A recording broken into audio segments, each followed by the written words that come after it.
Senhoras e senhores, falaremos de La Liga, quinta rodada de La Liga, é bem verdade com um atraso, mas, como diria o poeta, antes tarde do que nunca, para a gente falar sobre a progressão desta Liga Espanhola 2024-2025.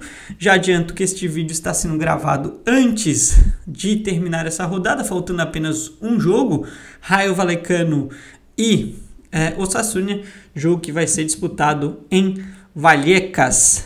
Vamos lá então, vamos na ordem cronológica de tudo que aconteceu e começamos com Real Betis e Leganés. Real Betis e Leganés, jogo na Andalucia, no Benito Villamarín, em Sevilla, obviamente, né?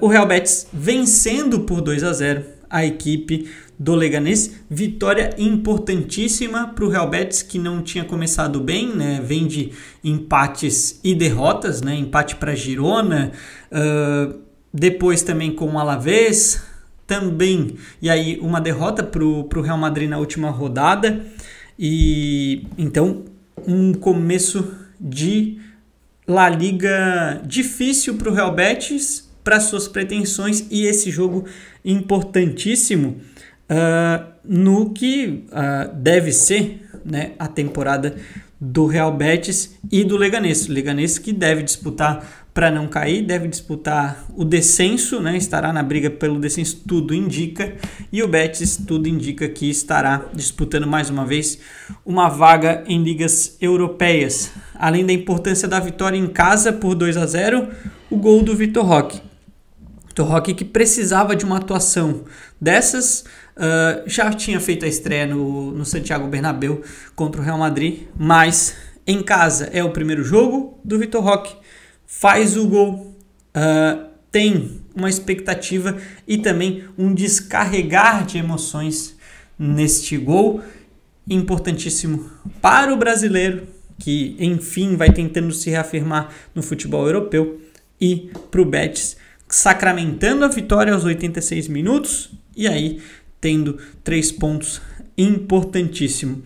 Antes, até para falar da rodada, é uma rodada, tá, que a gente pode dizer que o pré e pós data FIFA não trouxe tantas mudanças assim. É um campeonato espanhol que seguiu a mesma linha dos diagnósticos que a gente pode fazer das equipes pré e pós data FIFA, principalmente no que diz respeito aos principais candidatos ao título, né? Falando de Real Madrid, principalmente Barcelona, e também de brigas pelo título, ou umas possíveis brigas pelo título, né, do Atlético de Madrid, mas também da parte de baixo, do descenso, asterisco aí para Sevilla e para o Valência.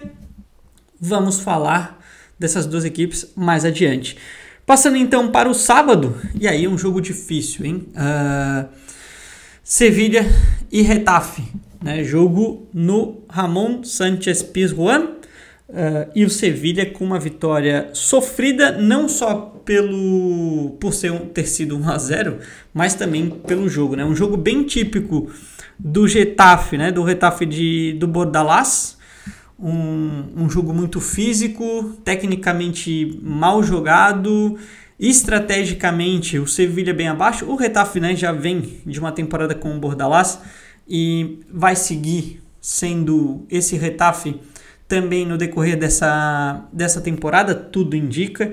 Então, um jogo muito complicado, muito difícil, e muito provavelmente a caminhada do Calvário sevillista deve acontecer também nessa temporada contra o descenso. É incrível, né, como o Sevilla vai trocando de treinadores, vai trocando suas peças, mas o jogo do Sevilla ele não evolui. É algo que chama bastante atenção. Uma equipe que brigou por Europa League, tinha tudo, né, para se caminhar, a disputar na ponta de cima da tabela. De uns anos para cá vem decaindo, e decaindo bastante. As últimas 3 temporadas, 2, e essa a confirmar também a briga para não cair. Realmente algo muito brusco acontece no Sevilla. Muita gente falando sobre a falta de investimento dentro de campo. O fato é que o Sevilla vai tentando se achar, né, em um jogo muito pobre. O Getafe, naquela maneira do Bordalás, né, isto é futebol, papá, jogando um futebol bem pobre, né, talvez, e tem esse carimbo, né, de futebol menos agradável, vamos dizer assim, jogado em La Liga. Enfim, vitória do Sevilla, que, enfim, dá um passo um pouco de respiro ao que parece, ao calvário sevillista para não cair, mas com o futebol bem abaixo, e o Getafe, mesmo com um jogo a menos, está na zona de rebaixamento, mas tem um jogo contra o Osasuna.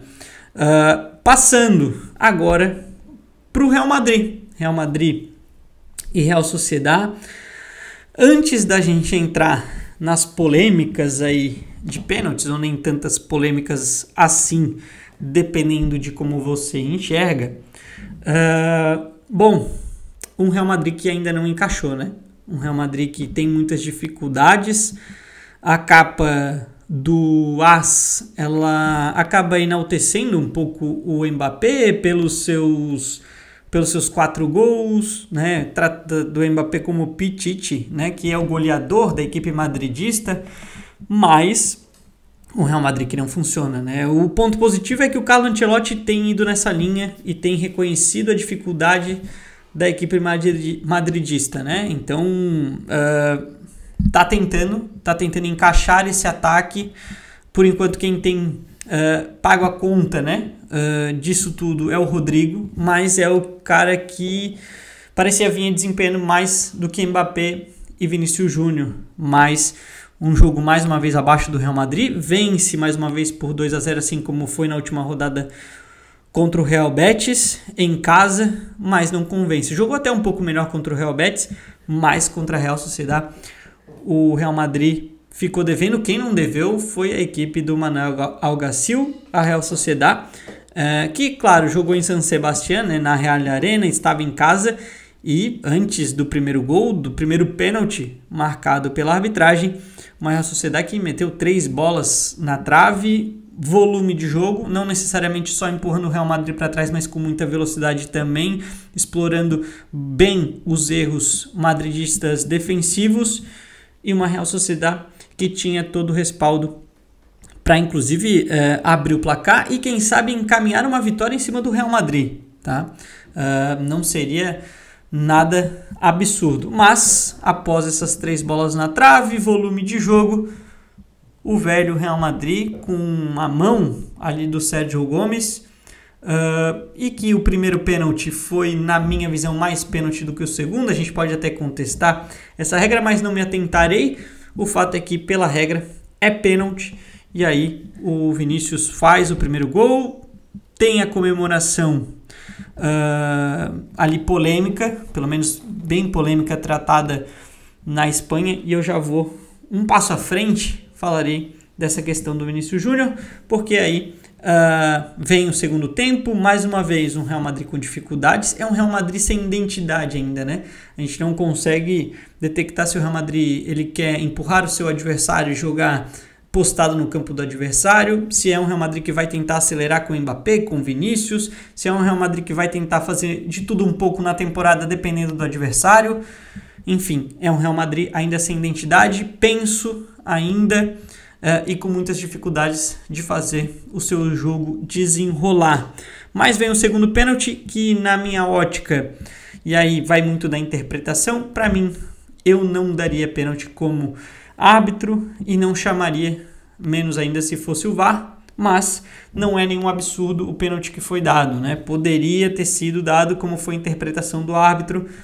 Aí quem bate é o Mbappé, 2-0 Real Madrid, mesmo que não merecido. E aí aqui eu trago um ponto, entre aspas, polêmico, se a gente pode dizer assim, que é uma possível neymarização do Vinícius Júnior. Explico o que quero dizer com esse termo, tratando a Vinícius Júnior, e aqui nada tem a ver com as questões racistas que o Vinícius sofreu e que felizmente não sofre a partir dessa temporada. e que felizmente, pelo menos até o momento deste vídeo, da gravação deste vídeo, não vem sofrendo. E sim, vem sofrendo com vaias, pegação no pé da torcida adversária, e é um Vinícius Júnior irritado com isso.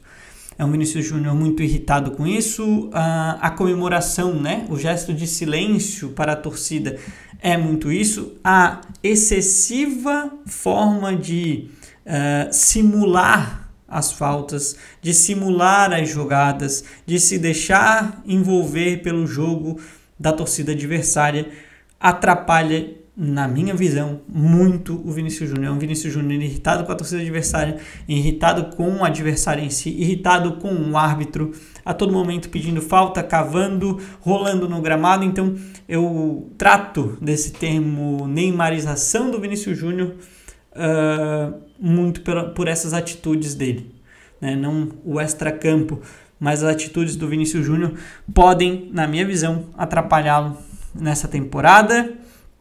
Pode trazer alguma coisa meio que nebulosa para o Vinícius e pode atrapalhar até na questão mental para o Vinícius ao longo dessa temporada, né? Não se sentindo confortável na Espanha, não se sentindo confortável jogando no Campeonato Espanhol. Enfim, a ver como será o Vini neste meio de semana pela Liga dos Campeões contra o Stuttgart. Passando agora para o rival do Real, né, o principal rival, ao que tudo indica, se algumas coisas não acontecerem, e a gente vai tratar aqui, Girona e Barcelona. Bom, Barcelona passa o carro em cima de um dos seus algozes, né, da temporada passada, o Girona. E é um Girona que começa até bem a temporada, com alguns jogos interessantes, vitórias interessantes, e o Miguel Sánchez estava muito empolgado, né? Se via uma boa empolgação da equipe do Girona para esse jogo na Catalunha, mas não foi o que a gente viu, né? Foi um Barcelona que mais uma vez passou por cima do seu adversário, atropelou com uma boa atuação, uma atuação que, assim, traz tudo aquilo que não se esperava do Barcelona nesse momento da temporada, mas aconteceu e venceu bem. Marc Caçador entrando muito bem no lugar do Marc Bernal, né? 92% de passes corretos ontem, 47 de 51, com uma bela assistência para o Pedri. Contra o Valladolid, né? Ele já tinha ido muito bem, com nenhum passe errado, 63 de 63. O Dani Olmo, né, chegando a 3 gols em 3 partidas, uma baixa para o Barcelona a partir de agora. Parece que vai ficar de 4 a 5 semanas, não deve enfrentar o Mônaco e deve ser um desfalque para o Barcelona, o que isso vai ser um pesar, e eu já falo o porquê disso. Lamine Yamal, né? Aí, se a gente tá abismado com o que o Haaland vem fazendo no campeonato inglês, temos que falar de Lamine Yamal. Lamine Yamal chega o mais próximo aí de uma lista. Ele está com 9 gols, né? Eu vou tentar deixar aqui na edição do vídeo a imagem com os gols de Lamine Yamal para chegar a ser o goleador máximo até 20 anos. Até 20 anos. O Lamine Yamal acabou de fazer 17 anos, fez 17 anos um dia após a final, um dia antes da final da Eurocopa, agora recente da Alemanha de 2024.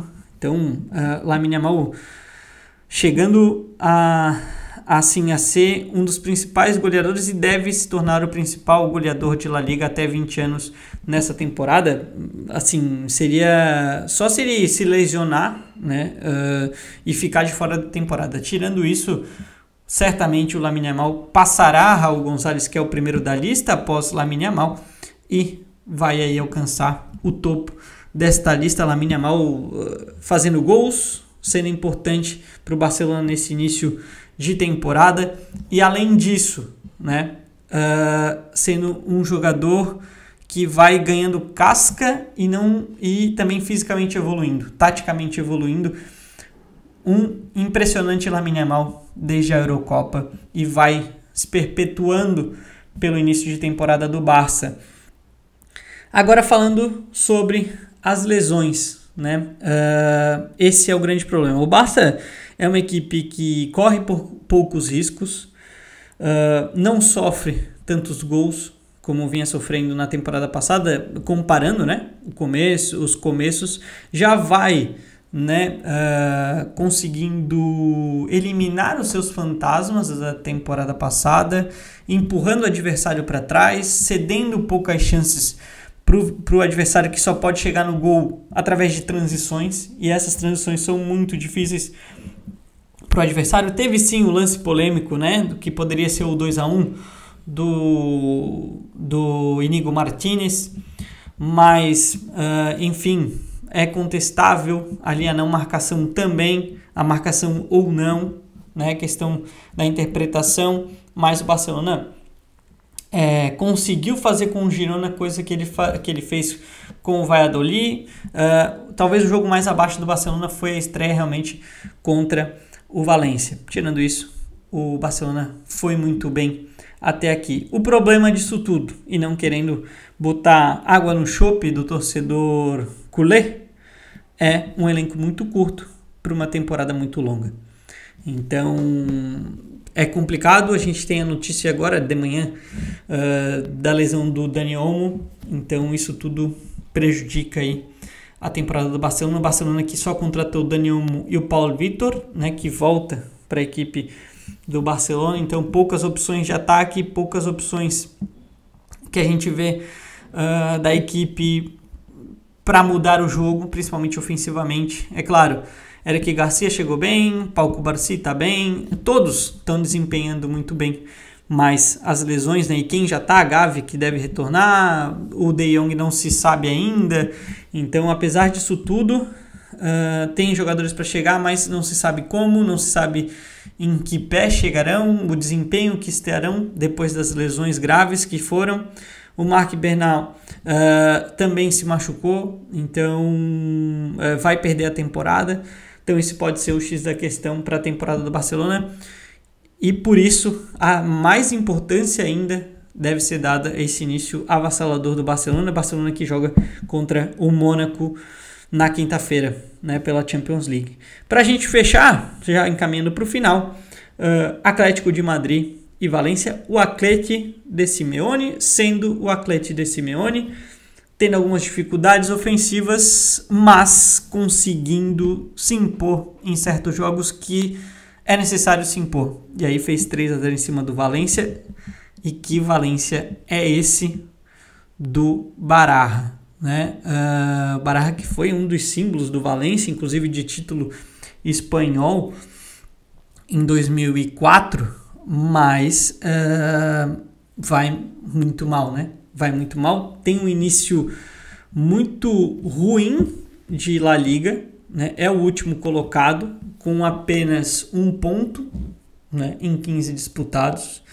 Então, cara, é um diagnóstico muito ruim pro Valência. O Valência que parecia ter dado uma respirada com o Bordalás na temporada passada, mas essa temporada será assim, na minha perspectiva, assim como a temporada do Sevilla deve ser uma temporada de calvário valenciano também.